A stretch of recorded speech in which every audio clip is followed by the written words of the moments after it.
जय श्री राम भाइयों। आज का वीडियो एक भारत देश में एक आर्टिकल एक बिल पास हुआ था 2013 में, जिसका नाम था वक्फ बोर्ड। वक्फ बोर्ड के आपको मैं दो शब्दों में ऐसा बता दूं कि आपका घर, आपका जमीन, आपका प्रॉपर्टी वो आपका नहीं है, वो है वक्फ बोर्ड का। ये 100% सही है। आप जो सपना, आप जो सोच रहे हैं कि ये घर हमारा, ये घर प्रॉपर्टी हमने अपने बीवी बच्चों के लिए बनाया है, तो वो आपका नहीं है, वो होता है वक्फ बोर्ड का। ये आर्टिकल, ये 2013 आर्टिकल जो बिल पास हुआ था, ये उसमें बताया गया। मैं मेरा जुबान नहीं बता रहा हूँ, मैं मेरे शब्द नहीं दे रहा हूँ। तो आइए इसके बारे में डिटेल में चर्चा करते हैं मेरे हिंदू भाइयों। आर्टिकल 2013 वक्फ बोर्ड ये क्या है भाइयों? इसमें अगर आपको मैं बताऊं तो ये 1925 से पहले से, उस समय से एक अंग्रेजों द्वारा एक वक्फ बोर्ड, एक सेशन बनाया गया था। उसको 1953 में संशोधन करके, जब देश आजाद हुआ, उसमें उसको संशोधन करके उसको और थोड़ी सी ताकत दी गई। 1995 जब बाबरी मस्जिद का विध्वंस हुआ, वो ढांचा, जो ढांचा था वो ढांचा गिरा, उसके बाद 1995 में उसको और मजबूती दी गई वक्फ बोर्ड को, उस आर्टिकल, उस बिल को। और उसके बाद जो उससे फाइनली ताकत मिली वो है 2013 में वक्फ बोर्ड को, जो बिल पास हुआ संसद से, उसमें इसमें भाइयों इस तरह का उसे ताकत दिया गया उस बिल को, जिसमें वक्फ बोर्ड चाहे तो किसी के भी प्रॉपर्टी को वक्फ प्रॉपर्टी घोषित कर सकती है। इसके लिए उसे कोई भी कागजी कार्यवाही, कानून कायदा, जमीन, कुछ भी पेपर वर्क कुछ भी नहीं दिखाना है। सिर्फ उसे बोलना है कि ये जगह हमारा है, वक्फ बोर्ड प्रॉपर्टी है। वो बोल देगा कि फला फला साल में, कुछ भी एक साल में हमारा यहाँ पे ऐसा ऐसा कुछ भी करेगा, बस उनको सिर्फ मुंह से बोलना है और वहां पे एक बोर्ड लगाना है। तो इस तरह से वक्फ बोर्ड की, उसको एक बिल पास होकर उसको ताकत दिया गया। और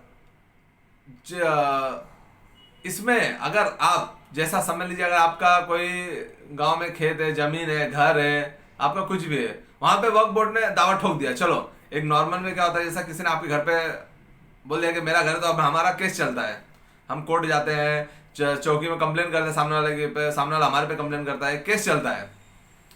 उस केस के दायरे से फिर जब सबूत मिलता है, उसके हिसाब से उसका फैसला होता है। मगर इसमें आप दुविधा में मत रहिएगा भाइयों कि आप इसमें केस कर सकते हैं, आप संविधान के हिसाब से जाएंगे, नहीं। इसमें ये कुछ भी पावर नहीं दिया गया है इसको। यही तो इसकी खास बात है। इसमें एक सेक्शन 40 है। वो सेक्शन 40 इस तरह का है कि वक्फ बोर्ड के कोई भी दो मेंबर उठ के आपके प्रॉपर्टी को वक्फ प्रॉपर्टी घोषित कर देते हैं, और वो सीधा जिला कलेक्टर के पास जाएंगे।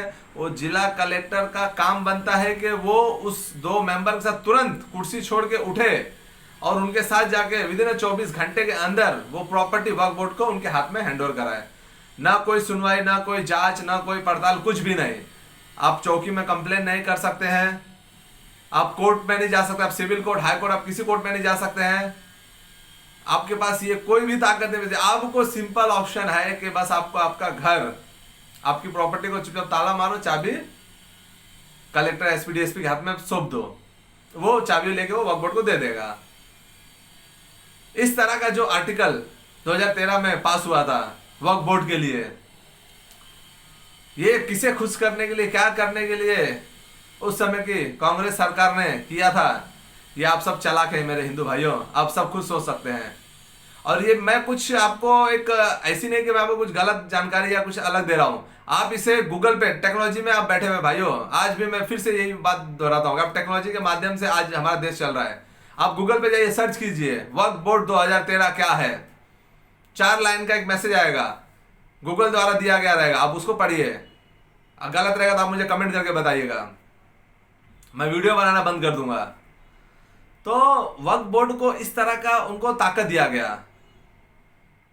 अब इसमें तो हर हिंदू को दिक्कत है। अब जब आपको पता चलेगा तो आपको लगेगा इससे पहले इसकी जानकारी क्यों ना थी, किस तरह हम हिंदुओं को दबाया जा रहा था, किस तरह देश को सेकुलरिज्म कंट्री और मजबूत बनाया जा रहा था, किस तरह एक धर्मनिरपेक्ष देश बोल के एक पर्टिकुलर जाति और विशेष वर्ग को दर्जा दिया जा रहा था, उन्हें ताकत दी जा रही थी। ये सब किसके राज्य में हो रहा था ये आप खुद ही समझदार हैं। 2013 में किसकी सरकार थी? तो कांग्रेस की सरकार थी। उन्हें हिंदुओं से कुछ लेना देना नहीं था, हमारे हित के लिए कुछ भी काम नहीं करना था। सिर्फ उन्हें किसे खुश करना था, किसके लिए काम करना था? एक विशेष समुदाय के लिए काम करने के लिए आज वो सरकार बनी थी और वो आज भी वो काम कर रही है। 1947 से भाइयों इस तरह से कितने उदाहरण हैं मैं आपके सामने रखूं। हर केस में इसी तरह का सामने आया है नजरिया एक। तो मैं चाहूंगा कि आप इस चीज में और जानकारी लें, आप खुद इस चीज के बारे में सर्च करें, यूट्यूब देखें, और अगर आपको अच्छी जानकारी चाहिए तो आप पुष्पेंद्र कुलश्रेष्ठ जी का वीडियो आप देख सकते हैं, उसमें आपको पूरी जानकारी दी गई रहेगी। या फिर आप एडवोकेट जैन साहब का एक वीडियो है, उसमें आप देखिए, उसमें उन्होंने पूरे धाराएं सेक्शन बिल के साथ एक एक पॉइंट के साथ बताया है। तो इस तरह हमारे देश को तोड़ने के लिए, हम हिंदुओं को बर्बाद करने के लिए ऐसे ऐसे बिल है भाइयों। तो मैं फिर से वही बोलता हूँ कि आप अपने प्रॉपर्टी, अपने घर को अपना मत समझिए। वक्फ बोर्ड को पूरा अधिकार है, आप एक कंप्लेन तक नहीं लॉन्च कर सकते, आपको 24 घंटे के अंदर आपका घर आप खाली करना पड़ेगा। ये उस बिल में सेशन दिया गया है। और अगर आप अब उसमें ऐसा है कि भाई ऐसा कैसा हो सकता है, तो उसमें एक चीज उन्होंने दिया है जिसे आप बोल सकते हो कि हिंदुओं को सहूलियत। अब वो सहूलियत इस तरह की, आपको अगर इसके लिए एक आवाज भी उठाना है तो आपको वक्फ बोर्ड में एक अलग से सेशन बनाया गया है। वक्फ बोर्ड के उसमें उसी के कर्मचारी, उसी के कार्यकर्ता रहेंगे जिसने आपके ऊपर दावा ठोका था कि ये जगह हमारा है। उसमें जाके आप बोल सकते हैं कि भाई ये तो हमारा है। आप जब उसमें जाएंगे बोलने तो उसमें उन्हीं के अधिकारी रहेंगे, उन्हीं के लोग रहेंगे और वही आपकी सुनवाई करेंगे। और ये सुनवाई मतलब आप किस तरह से जांच में हो सकती है आप खुद समझदार हैं। जो आदमी आपके घर पे दावा ठोकता है और उसी के पास आप जाते हैं कि भाई हमें हमारा घर दो, तो वो किस एंगल से आपको आपकी प्रॉपर्टी देगा? इसी में भाइयों एक ताजा उदाहरण भी मैं आपको बता देता हूं। हमारे शहीद श्री चंद्रशेखर आजाद जी जिस पार्क में उन्होंने मतलब जिस पार्क में वो शहीद हुए थे, उस पार्क को श्री चंद्रशेखर आजाद जी के नाम से बनाया गया था। ये लखनऊ में एक पार्क है। ये ताजा उदाहरण है भाइयों। वहां के लोगों ने उस कुछ सालों पहले के वीडियो से, वहां पे कुछ भी, कोई भी मजार या कुछ भी नहीं था। आज वहां पर एक मजार बन गया है और वक्फ बोर्ड ने उस गार्डन को, वो जो गार्डन है उसको वक्फ प्रॉपर्टी घोषित कर दिया है। आप जाके देख सकते हैं। इस तरह से भाइयों बहुत सारे उदाहरण। एक चीज मैं आपको बता दूं, अगर आपको लगता हो कि ये तो क्या है, चलो ठीक है, ये सब अफवाह है, बोलने की बात है, तो मेरे भाइयों जरूर इस बात को गौर से सुनिएगा। 1947 आजादी के बाद से भारत में जो सबसे ज्यादा जमीन प्रॉपर्टी आप बोल सकते हो वो इंडियन रेलवे के पास है। इंडिया में सबसे ज्यादा प्रॉपर्टी अगर किसी के पास हो तो इंडियन रेलवे के पास है। सेकंड नंबर पे हमारी मिलिट्री, इंडियन आर्मी, और थर्ड नंबर पे भाइयों वक्फ बोर्ड है। सर घूमने लगा होगा तो थोड़ा शांत हो जाइए, मगर फिर से सुनिए। थर्ड नंबर पे इंडिया में, तीसरे नंबर पे सबसे ज्यादा प्रॉपर्टी, जमीन जायदाद वो किसके पास है? तो वक्फ बोर्ड के पास है। आप इसे सर्च कीजिए, जानकारी लीजिए भाइयों, जानकारी, किसी के बोलने पे मत जाइए। तीसरे नंबर की सबसे ज्यादा प्रॉपर्टी। जब ये भारत आजाद हुआ, हिंदुस्तान आजाद हुआ, तो ये किस आधार पे हुआ? धर्म के आधार पे हुआ। लगभग सब चले गए थे, इनकी कुछ परसेंट लोग यहां पे थे हिंदुस्तान में। आज आबादी बढ़ी, चलो अच्छी बात है, कोई बात नहीं, धर्मनिरपेक्ष देश है, आप सबको समान नागरिकता अधिकार है हमारे देश में। तो चलो अच्छी बात है, आपका आप जनसंख्या बढ़ा, प्रॉपर्टी बनाओ, घर बनाओ, सब ठीक है, चलेगा। आप 7-8% से 25% तक पहुंच गए, उसमें कोई दिक्कत नहीं। आपकी प्रॉपर्टी भी 0% से, आपको पास क्या था, 0% से आप इंडिया के, भारत के तीसरे नंबर के सबसे ज्यादा प्रॉपर्टी वाले मालिक बन गए। तो इसके बारे में भाइयों सोचने की बात है। आज जो आप गर्व से, या मैं या कोई भी हिंदू गर्व से अपने बच्चों के लिए, अपने बीवी बच्चों के लिए, अपने माँ बाप के लिए, अपने किसके लिए भी जो आप प्रॉपर्टी बना रहे हैं, वो भाइयों मैं फिर से बोलता हूँ आपकी नहीं है। इस ऐसे देने के लिए बहुत उदाहरण है भाइयों, मगर आप यही समझ लीजिए कि इंडिया में, भारत में तीसरे नंबर पे सबसे ज्यादा प्रॉपर्टी वक्फ बोर्ड के पास है। वो कहाँ से आई, कैसे आई, ये भी एक जांच का विषय है। मगर जांच होए तो होए कैसे? जिन निकम्मों की सरकार, जिन देशद्रोहियों की सरकार, जिन विधर्मियों की सरकार अब तक थी देश में 2014 तक, उन्होंने भारत देश को बेच खाया।